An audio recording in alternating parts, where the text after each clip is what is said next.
Coming up next on Arizona Horizons Journalists Roundtable, the governor signs close to 36 bills into law this week. A bill that did not make it past the governor's office called for an external review of CPS, and questions over just how much DES Director Clarence Carter knew of problems at CPS. The Journalists Roundtable is next on Arizona Horizon. Arizona Horizon is made possible by contributions from the Friends of 8, members of your Arizona PBS station. Thank you. Good evening and welcome to Arizona Horizons Journalists Roundtable. I'm Ted Simons. Joining us tonight, Mary Jo Pitzel of the Arizona Republic, Howard Fisher of Capital Media Services, and Mike Sunnix of the Phoenix Business Journal. Well, a variety of bills were signed into law this week, had a couple of vetoes here and there. We'll start with the bills that were signed here.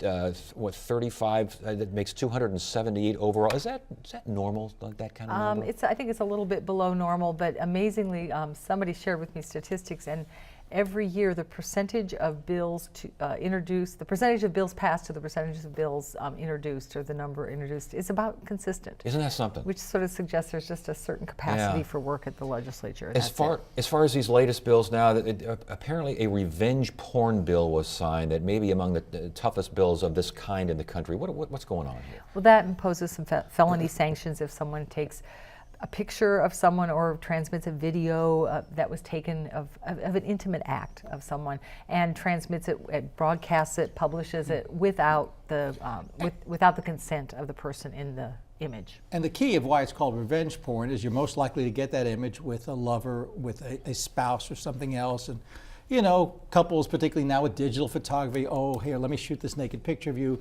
Hey, let's shoot ourselves doing something. And then the relationship breaks up. Guess who's got the file? And they say, oh yeah, I'll show you. I'm going to put that up on the internet.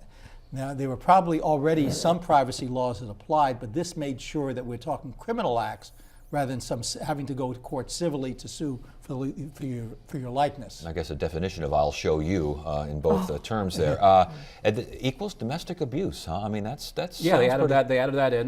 The original intent was they looked at some of these horrific bullying cases across the country, New Jersey, California, where you had some kids that were bullied. Some of them actually, committed suicide. People would post embarrassing photos of them and really go after them online. And so they added the domestic abuse in there because it can be that when you're going through a divorce, or if you have a DV type situation where someone continues the abuse through digital methods. Was much happening here in Arizona along these lines? Well, there was one of the big discussions that came up during the session is you have teenagers who do selfies of themselves in less than dressed situations, and then they post it themselves, which gets to an interesting question. So you've posted it on the internet, and you've put it up, and obviously it's with your consent. Somebody else repeats it, maybe you've sent it to 2 friends, they've sent it to 27 others.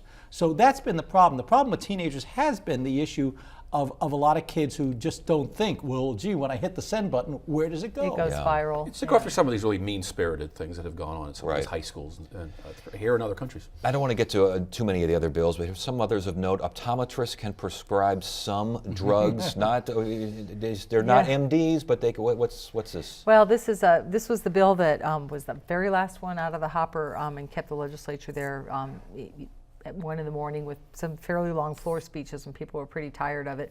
But opponents felt it was very important to make the case that they didn't think it was proper to let optometrists have the authority to do much more than what eye drops, I think, and prescribe.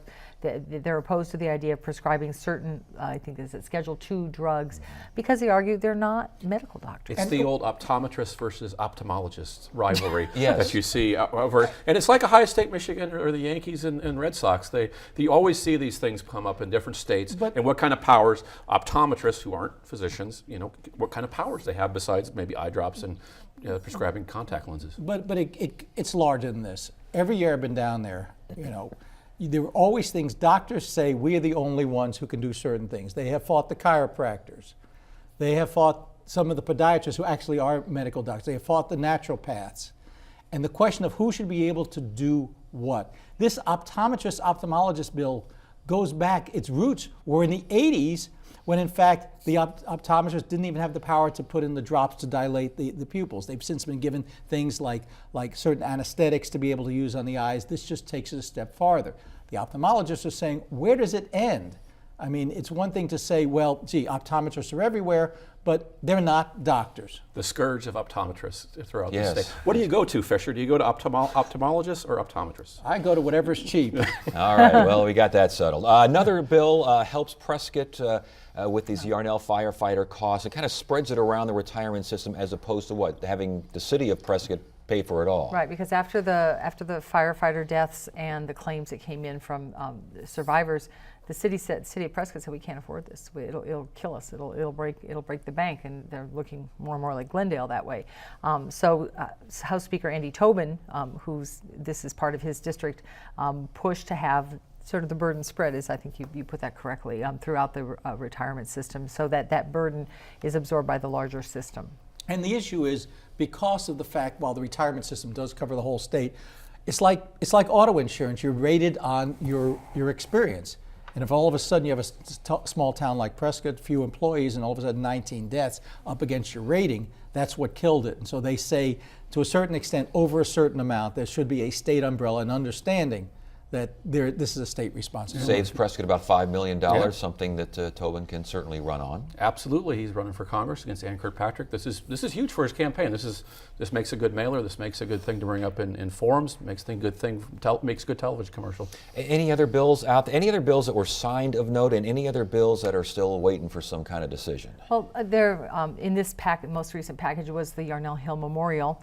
The state budget had $500,000 for it. This is the bill that says, okay, authorizes the state to go out and attempt to purchase that chunk of state land where the 19 firefighters died. And the idea of the memorial has been controversial to some of the people that live up in that very area. It's remote, it's sort of far away, but the people that live nearby are concerned about what that might mean for access and what the impact might be on their neighborhoods. Others argue it's so remote, after a year or two, everybody's going to forget it, nobody's going to go. Yeah. There is one interesting bill on the governor's desk, and it's part of the Racing Omnibus bill, and it deals with advanced deposit wagering. See, right now you can go to the track and wager. You can do off-track betting. You go to certain bars. This one says you put money in an account, and you can dial up and say, I want to bet in the 4th race. We're getting real close from the governor's perspective, I think, to internet gaming, to electronic gaming. And I think that's part of the reason we haven't seen the action on that yet. The tracks want it because they say nobody goes to tracks anymore because, why bother? So the tracks are looking for this for some money, for winnings, but you're raising some interesting questions there about how much electronic gambling do we want? Interesting. Well, the tracks really struggle with competing with casinos. People can hit a slot machine button 1,000,000 times in between races, and that's a big thing. If people want to go to see horse racing, it's cool, but they really want to try to win money. And you got a line of credit with your bookie already, Howie, don't you? So you can make those bets. Yes. He seems to be going after you for some reason, and I'm not going to stop him. There were some vetoes of note, and the one that I think got everyone's attention was this idea of an external CPS audit that Senate President Andy Biggs, the nose to toes that he had been talking about throughout the session. The governor decided to kill that. What was that all about? Well, she says, look, it's basically leverage. As you know, there's going to be a special session later this month, maybe early in June, to deal with creating a new child welfare agency. The governor needs some leverage to get lawmakers to buy into this. Not so much the idea of creating a new agency, people are on board with that, but how much money does the agency need to operate and to prevent a bunch of cases being not investigated, as we've just seen. Biggs wanted $250,000 to do an external review to say, is everything functioning properly, and are we using the best practices? And a lot of people thought that made a lot of sense. But the governor's saying, let's have that conversation when we're in the special session, and we'll see. And that's the chicken and egg situation. Look, his external review couldn't be done by the time of the special session, whether it's later this month or next month. But I think his thought was, we've had several different committees looking at it. We had this CARE committee. We had the DPS investigation. Oversight committee. Do we need somebody from the outside to say, all you're doing is taking the same problems and giving it a new name of the new Department of Child Safety and Family Services versus Child Protective Services? And there are times that sometimes an outsider looking in works, because some of these oversight committees are the same people who either were involved with CPS or have a vested interest because of the fact that they're providers or they're involved with things like Children's Action Alliance. But what remains to be seen is how much does the governor really buy into the idea of an external review, because as they started down this path, the the work group that's creating this new agency sort of said, well, we're doing this kind of Right. external review anyway. And the suggestion sort of between the lines is, might this money be better spent on hiring caseworkers rather than hiring some outside analysts to come in? And I think you'll see that tension play out. I think they're, that you can say that they're afraid that an outside person will blame somebody on the 9th floor for what went on, or when people knew stuff. You turn on the lights. You see this with Joe Arpaio. He's fought these types of external things in the past also. And I think everyone's, like Howie said, there's a vested interest here. The vested interest also has been the governor's office and her administration. They've been running these things, and so you could say they can sugarcoat. Wait, look, I'm willing to follow you partway down this rabbit hole here. But the idea of the external review, if you look at the language, had to do with the operations. You've got this sort of weird paranoid thing that the governor is worried that somebody's going to go after her. It wasn't even within the scope of what this was about. Yeah, This was it was about going the forward. operation. Yeah. Going forward. This had nothing to do with who So, was responsible. Why That was not the have an outside DPS. person? You see people come on this show and not be for looking what other states are doing. We are in a rabbit hole, and it's called our state capital down there. I and understand. even going forward, someone outside could say, "Look, you're doing this wrong." They're certainly going to look at what has gone on before. They're not just going to look going forward. They're not going to have tunnel vision. And why would the governor be opposed to that? Doesn't she want a better agency going forward? Well, but I'm not willing to buy your presumption that she vetoed this because somehow she was afraid it would come around and bite her in the tush. That's where I think you fell off We the can trolley agree here. to Well, disagree I on that. will say there are other people on that trolley. There are some people wondering why she vetoed that, and she does have, quote unquote, something to hide. And with that, we move over to the fact that Clarence Carter still is the leader of DES. You wrote very comprehensive piece here that some on the staff of CPS think he may have known about some of these problems beforehand. Yeah, this was all contained in the Department of Public Safety administrative review that Clarence Carter had requested of the whole not investigated fiasco at CPS. And as you read through all the interviews with various staffers, there were at least 4 staffers who said, whose interviews suggested that Carter was aware. Yes, the director knew about this. He was in the meeting, or suggested that he should have known because he was in the loop. But there's no solid proof. There's no email. There's no memo. And absent that, the 9th floor is not going to take any action. The people who were fired last week, there's a paper trail that you can point to that would show what their supervisors felt was malfeasance on their part. And the tricky part of this whole NI thing is Clarence, in fact, as he told both of us at some point early on, well, the legislature should have known because I said these cases weren't being investigated, but the question is, did that mean that they were getting an alternative treatment? And so you're down to definitional questions here. Did Clarence know cases weren't being investigated? Sure, he's admitted that, but he claims, that, I thought that they were being handled through some alternative assessment or something like that. That's certainly not enough to fire But him. that's when you start going down talk about rabbit holes, Yeah. because they had an alternative investigation, and then they changed the terminology to call it an alternative assessment. And you're like, well, what? What are these different things? Well, they were all basically different names for the same thing. And in your story, I mean, one of the cases that he was aware of the terminology being changed to assessment. Shouldn't you, as a director, if I'm telling you I'm changing my terminology from A to B, why? Why are you changing it? What's Well, wrong with A? Aren't those questions that an administrator would ask? And that gets to some interesting questions about policy and where does the buck stop and should somebody be responsible? We saw an example out of South Korea where a major government official resigned over that ferry sinking, saying, ultimately it stops with me. Does it stop with Clarence? What should he have known? Even if he didn't know it, I recognize it's a huge agency, but should he have known something? Again, he clearly knew cases were being reported as NI, as in not investigated, but for some reason he chose not to question further, as you point out, what does this mean? And he's hanging around that rabbit hole again, because if the buck stops there, does it stop any further? Don't go down that whole rabbit hole. Stay away from that. Well, the question ultimately, is the governor responsible for everything that occurs in state government? Sure. Can somebody point that the governor knew? Now, Clarence, in a statement that he made to us last fall, said, well, I gave these reports to the 9th floor. And of course, Andrew Wilder, who's the governor's press aide, said, yeah, but he didn't explain that what NI meant no investigation versus alternative investigation. So everybody's got plausible deniability here. Absolutely. And there's a lot of elected officials, senior department heads throughout the country who don't have paper trails. We have a sheriff that's that way. We have senior senators who protect themselves that way. So when you don't see emails or memos to certain people, sometimes that's by design. DES does do a lot of things, food stamps, a lot of social welfare programs, unemployment insurance, but I don't know if they do anything more important than CPS. It would be like a police chief not paying attention to the area of town with homicides, or the area of town with the most crime.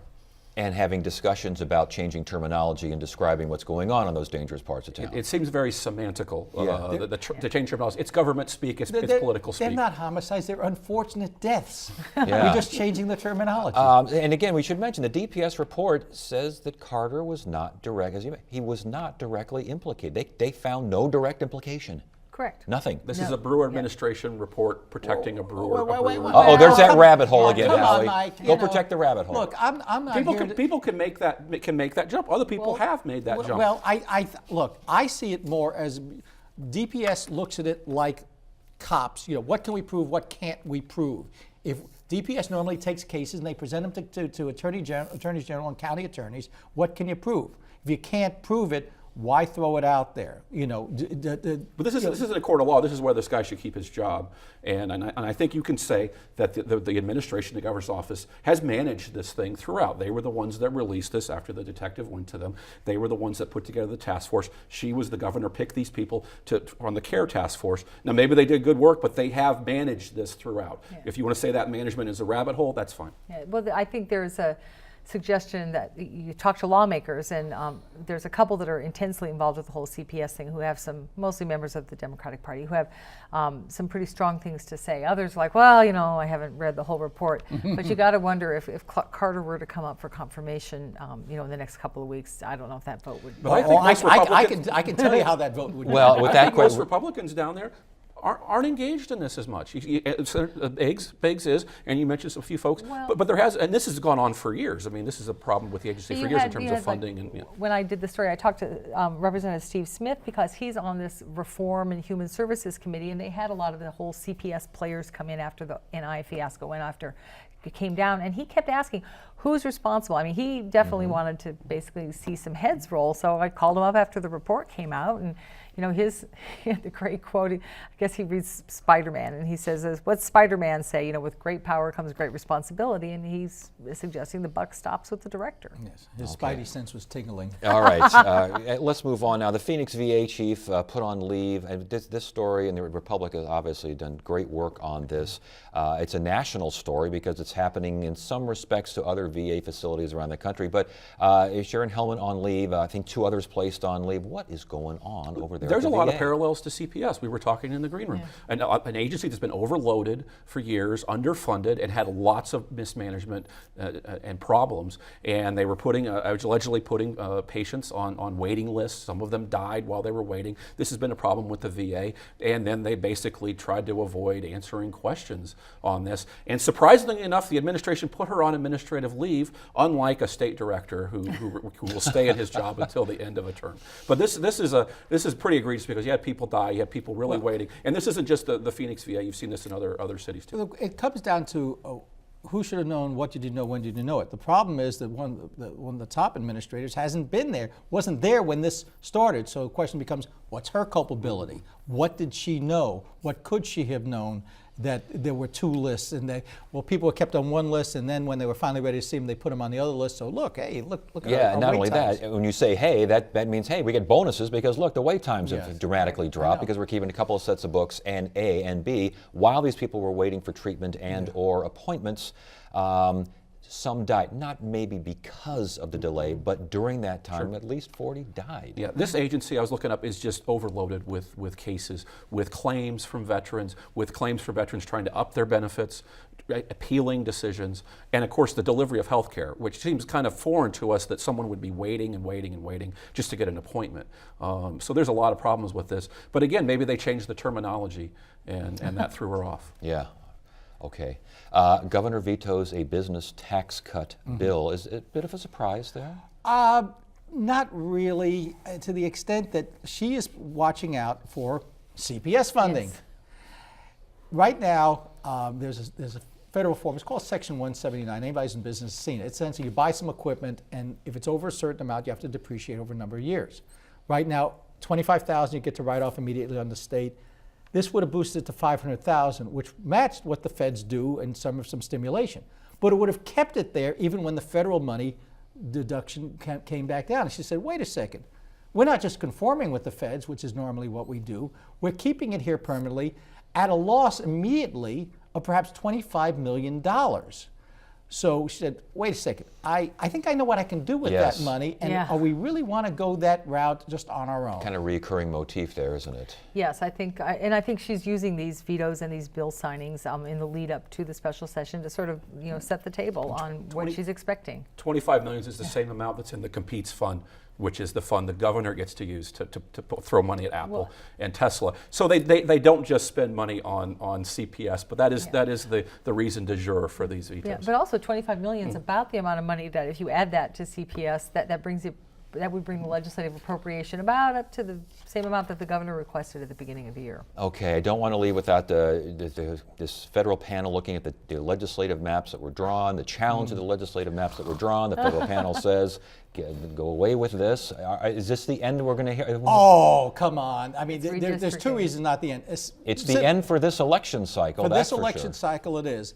The essence of this particular argument versus the congressional districts is that the five-member commission, which theoretically is 2 Dems, 2 Republicans, and maybe somebody who may not have listed her Democratic roots, came up with districts and shoved some Republicans from otherwise moderate districts into already overpacked Republican districts, created unequal districts for political purposes. The court admitted there were probably some political purposes here, and there was evidence that they knew the political purposes. But the justices said that strictly under federal law, in terms of equal protection, one man, one vote, they didn't violate federal law. Now, the reason it's not the end is 2 reasons. One, it can go automatically to the U.S. Supreme Court. Number 2, the federal judges said, you do realize you have a state law here that requires equal population districts. Hint, hint, nod, nod, wink, wink. Why don't you take it down to state court and see how well you do there? Well, white Republican voters are disenfranchised so much in this state, considering the makeup of the legislature and statewide offices. I'm glad that somebody is out there fighting for their equal protection. We should say this was a 2-1 decision, 13 months after trial. Took an awfully long time. At the legislature, I think people thought, okay, we've got this election cycle certainly figured out. But, I mean, really, they didn't until we got some more it here. wasn't final until the ruling came down on Tuesday. But there was no evidence that there were lawmakers or would-be candidates sitting there wondering, well, Yeah. am I going to have to move so I can stay in the proper district? Where will Carlisle Begay live? Yeah. Well, But the That's, other that's an eternal question. It does keep the map intact for this cycle, and we'll see what happens Yeah. if there are appeals. And the other piece of it, and we went through this a decade ago with redistricting when the court struck down one map, they said, well, you can run in your old or new district till we get things straightened out. So it wouldn't have caused some major heartburn, but it certainly is helpful if you actually live in the district, even with the old or the new lines. Where is the challenge to the congressional maps? I've This is already lost on that one. The different 3-judge panel rejected the argument that the U.S. Constitution says the time, place, and manner of congressional elections is set by the legislature. Who is the legislature? Obviously, to Andy Tobin and Andy Biggs, hey, that's us kids. To the broader sense, in Arizona, the people are the ultimate legislators, and in 2000, they voted to give that legislative duty to the Independent Redistricting Commission and say, you children are the legislature for this purpose. And the court bought that and said the people are entitled to do that, at least by a 2-1 vote. And that now goes to the U.S. Supreme Court. Real quickly, the legislative map, the previous thing we talked about, that will likely go to the Supreme Court. Oh, most likely, unless they take the hint and maybe bring this back down to state court. Yeah, but they're not going to give this up. No. If you remember the last redistricting round, Yeah. the appeals went on until 2009. Yeah, It'll yeah. last the rest of this decade. All right, we got to stop it right there. Good to have you all here. Monday on Arizona Horizon, an update on the industrial and manufacturing real estate market in the Valley. And we'll look at an effort to provide the healing power of the harp to Valley hospitals. That's Monday evening, 5:30 and 10 on Arizona Horizon. Tuesday, results of an Arizona town hall on the state's financially vulnerable. Wednesday, how does the new health healthcare landscape impact businesses? Thursday, physicist Lawrence Krauss returns to discuss the latest in science news. And Friday, it's another edition of the Journalists Roundtable. That is it for now. I'm Ted Simons. Thank you so much for joining us. You have a great weekend.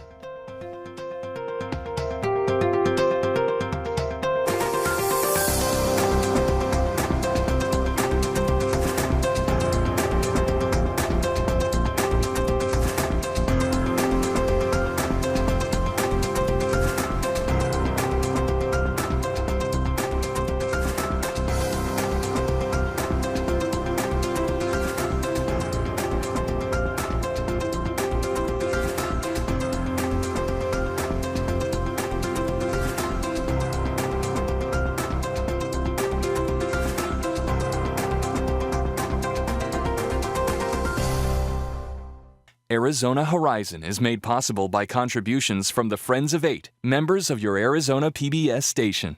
Thank you.